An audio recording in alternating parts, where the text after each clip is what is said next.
네, 신앙의 뼈대를 세우고 성경을 보는 눈이 열리는 하이델베르크 유lum답 공부 시간입니다. 이 공부를 통해서 예수님을 더 깊이 알고 닮아가기를 소망합니다. 오늘은 요리문답 20에서 23문 참된 믿음이란 무엇인가라는 주제를 함께 나누겠습니다. 먼저 에베소 2장 8절 말씀을 같이 읽을까요?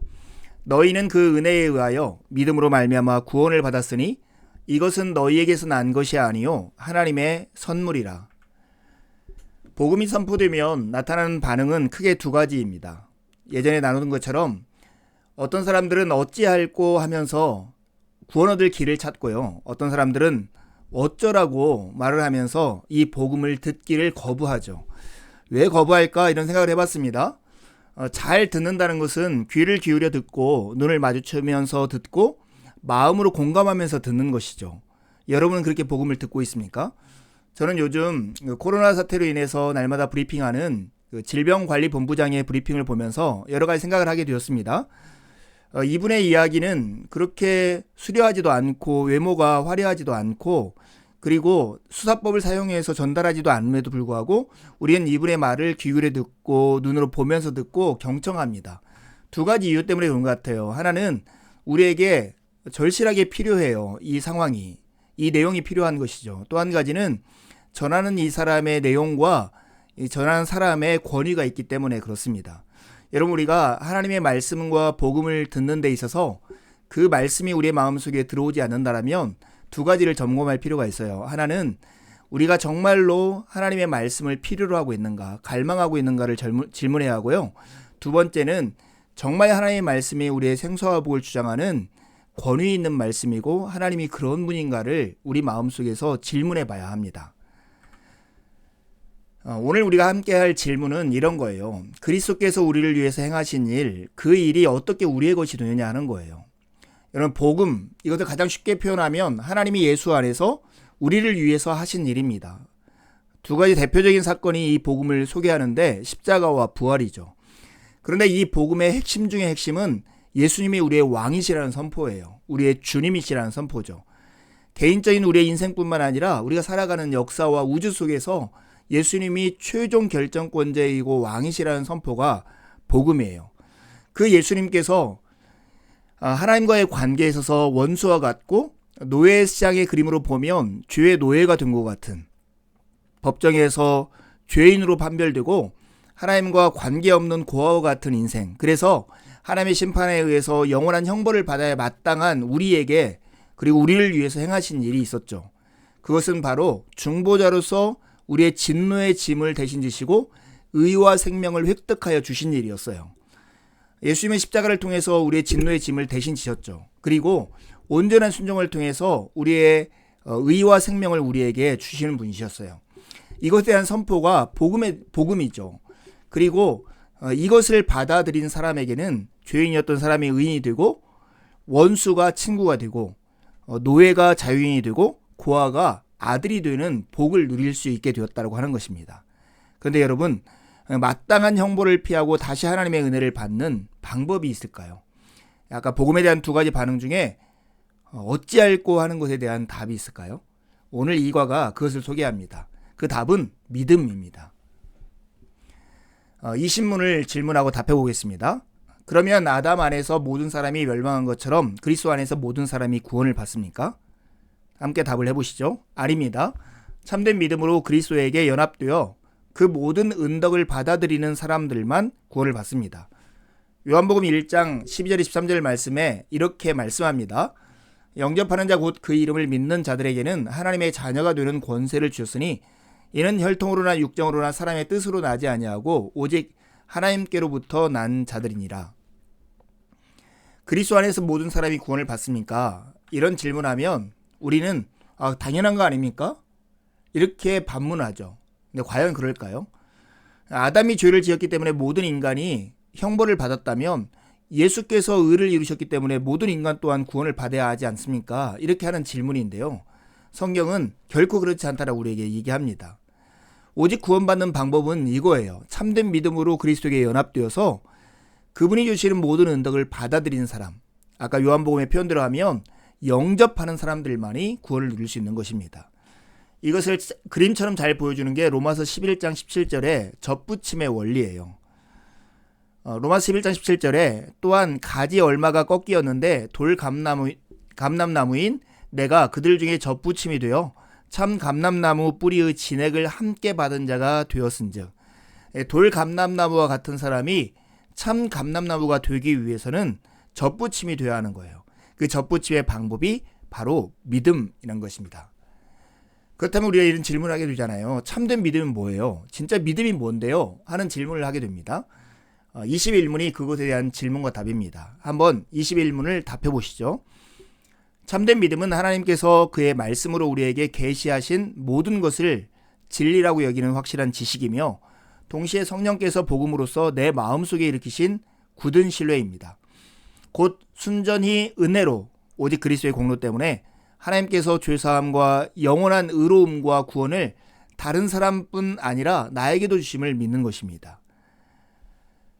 믿음이라고 하는 것, 참된 믿음이라고 하는 것은 두 가지 요소를 가지고 있죠. 한 가지는 확실한 지식이고 다른 하나는 굳은 신뢰입니다. 어떤 확실한 지식이요? 하나님께서 그의 말씀으로 우리에게 계시하신 모든 것이 진리라고 믿는 확실한 지식이요. 그러면 굳은 신뢰는 무엇인데요? 성령께서 복음으로써 내 마음속에 일으키신 굳은 신뢰, 이것이 믿음의 요소입니다. 성령 하나님은 우리로 하여금 하나님을 신뢰하게 하시는 분이시죠. 복음은 그 신뢰를 가능하게 하는 성령의 수단입니다. 우리의 마음은 그 신뢰가 자리 잡는 곳입니다. 이것을 정리하면 이렇습니다. 순전히 은혜로 오직 그리스도의 공로 때문에 하나님께서 죄사함과 영원한 의로움과 구원을 다른 사람뿐 아니라 나에게도 주심을 믿는 것, 그것이 믿음이고 참된 믿음의 내용입니다. 여러분, 이 하이델베르크 유리문답 오늘 다루는 것, 특별히 21문은 하이델베르크 유리문답의 분수령과 분기점과 같습니다. 왜냐하면 이 이유의 내용이 참된 믿음의 두 가지 요소인 확실한 지식과 굳은 신뢰를 소개하기 때문에 그래요. 23문부터 64문까지는 이 확실한 지식의 내용을 우리에게 소개해요. 그 내용의 핵심은 뭐냐면 사도신경이에요. 그리고 65문부터 85문까지는 이 굳은 신뢰가 어떻게 우리에게 일으켜지고 유지되는가를 우리에게 소개하는데, 그게 바로 은혜의 방편들을 통해 소개해요. 세례나 성찬이나 설교 같은 것이죠. 그래서 오늘 이 과를 주의 깊게 잘 살피고 이해하는 것이 너무나 중요합니다. 참된 믿음이 있다면 유사 믿음도 있을까요? 예. 확실한 지식과 굳은 신뢰라고 하는 이 믿음의 두 가지 요소를 가지고 유사 믿음을 이렇게 소개할 수 있어요. 하나의 유사 믿음은 맹신이에요. 맹신, 무조건 믿는 거죠. 무턱대고 믿는 거예요. 이것을 이렇게 표현할 수 있어요. 지식 없는 믿음. 지식 없는 믿음은 역사적으로 보면 두 가지 큰 분류가 있었어요. 하나는 성경에 없는 내용을 마치 기독교 진리인 것처럼 믿는 거. 로마 가톨릭 교회가 전통들을 많이 이렇게 흡수해서 믿는 부분이 있죠. 또 한 가지는 성경의 일부만을 강조해서 이것을 전체인 것처럼 믿는 믿음도 맹신에 가깝습니다. 또 한 가지 유사 믿음은 결단, 자기 확신, 긍정적 사고방식과 같은 대상이 없는 믿음이에요. 지성이면 감천이라는 식으로 어떤 신이든 나에게 와서 도움만 되면 된다는 마음의 결단, 이것도 온전한 믿음이 될 수 없어요. 믿음을 잘 우리에게 소개해주는 좋은 예가 하나 있습니다. 프랑스 출신의 고개사였던 찰스 브론딘이라는 사람이 있어요. 이분은 1859년 여름에 나이아가라 폭포, 미국과 카나다 사이에 줄을 매달고 거기를 횡단하는 것을 처음으로 성공한 인물입니다. 이 소식을 듣고 많은 사람들이 모였을 거 아니에요. 그리고 그가 건너자 사람들이 엄청난 환호와 박수를 보냅니다. 그러자 그는 뒤로 걸어서도 건넜고 안대를 하고도 건넜고 자전거를 타고도 여기를 건넜습니다. 더욱 많은 사람들이 모였어요. 그러자 찰스 브론딘이 사람들한테 이런 질문을 해요. 여러분들은 내가 사람을 등에 업고 이 폭포를 건널 수 있다라고 믿습니까? 그러자 사람들이 한결같은 목소리로 대답합니다. 예, 우리는 믿습니다. 그러자 브론딘이 다시 질문을 해요. 그러면 내 등에 업혀서 나와 같이 이 폭포를 건널 수 있는 분 한 분만 나와 주십시오. 그러자 그렇게 크게 외쳤던 모든 사람들이 일제히 침묵했어요. 그래서 찰스 브론딘이 앞으로 나아가서 한 사람에게 개인적으로 질문해요. 당신은 나를 믿습니까? 그러자 그 해리 콜코드라고 하는 이 사람이 찰스 브론딘한테 이렇게 답해요. 왜? 난 당신을 믿습니다. 기꺼이 당신의 등에 업히겠습니다. 그리고 정말로 찰스 브론딘이 이 해리를 등에 업고 이 나이아가라 폭포를 횡단했습니다. 알고 보니 해리 콜코드라는 남자는 이 찰스 브론딘의 매니저였어요. 여러분, 어떻게 이 해리 콜코드가 이 찰스 브론딘의 등에 업혀서 나이아가라 폭포를 건널 수 있었을까요? 두 가지죠. 한 가지는 이 해리는 찰스를 알았어요. 이 사람의 역량을 알았던 거죠. 이 사람이 충분히 건널 수 있다는 것을 곁에서 지켜봐서 알았어요. 그리고 이 찰스와 해리는 한 몸과 같이 일체감이 있는 사람들이었어요. 그러니까 해리가 찰스의 등에 업힌 것은 확실한 지식이 있었고 굳은 신뢰가 있었기 때문에 업혔던 것입니다. 여러분, 우리가 예수님을 믿는다라고 하는 것이 그래요. 예수님의 등에 업혀 이 외주를 타고 나이아가라 폭포를 지나는 것 같아요. 그럴 수 있으려면, 예수님의 등에 업히려면 우리에게 필요한 게 뭘까요? 예수님에 대한 확실한 지식이 있어야 하고 그분과 하나가 되는 일체감이 있어야 돼요. 그런데 이 지식과 신뢰는 늘 서로 간에 서로를 이렇게 키워주고 서로를 증폭시켜주는 역할을 해요. 예수님을 알수록 신뢰가 커지고 예수님을 신뢰해서 내 삶을 맡길수록 예수님에 대한 지식들은 커가는 것이죠. 여러분은 정말 이런 의미에서 예수님을 믿습니까? 믿음의 조상 아브라함, 그가 믿은 바 하나님을 로마서 4장 17절에 이렇게 소개해요. 기록된 바 내가 너를 많은 민족의 조상으로 세웠다 하신 것 같으니 그가 믿는 바 하나님은 죽은 자를 살리시며 없는 것을 있는 것으로 부르시는 이시니라. 이 아브라함의 믿음을 요약하면 이래요. 하나는 부활신앙이고 하나는 창조신앙이에요. 부활을 믿는 믿음을 아브라함은 가지고 있었어요. 죽은 자를 살리신 분이라고 그가 고백하는 거죠. 어떻게 알았을까요?